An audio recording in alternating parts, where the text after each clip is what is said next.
that is rather fitting for our first story, actually. Today's first ghost story is from Dorothy, and she's called it The Haunted Bed.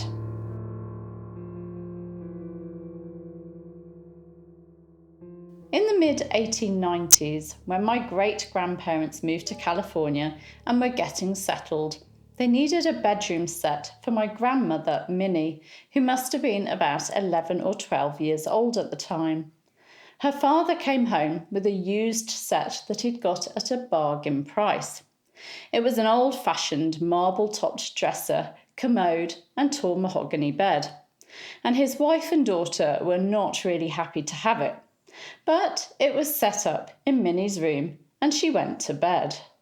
Shortly thereafter, Minnie came flying out of her bedroom. When questioned, she claimed that as she was lying in the bed, she felt as if a hand were laid on one of her upper thighs.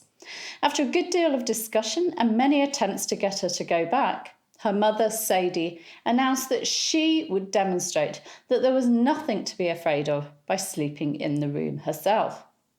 Before very long, she left the room and announced that she too had felt the hand. As a test, Sadie invited a woman friend to stay overnight and put her in that room without mentioning any problem. It took less than half an hour before she came out of the room telling the same story.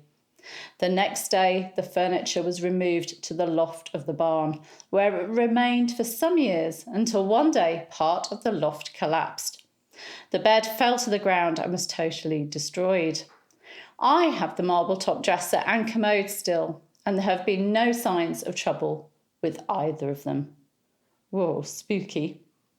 Note from Dorothy. Of course, many people will say that mother and daughter made up the story to get rid of the furniture, but I'm telling the story as it was told to me. Our second story, or rather stories plural, is from Gary.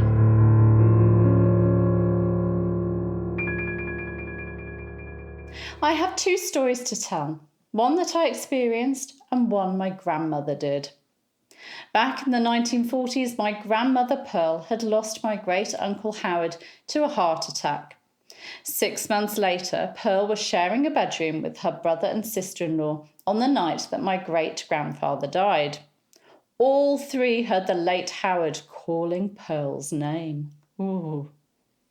Then he goes on to say, my own experience with ghosts was a few years ago when I was visiting the American Civil War battlefield in Gettysburg, PA.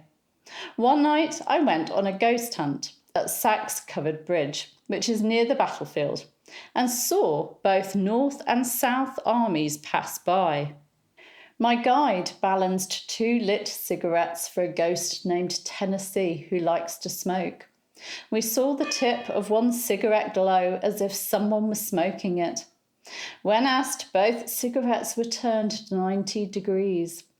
I was able to use dowsing rods and got responses when yes or no questions.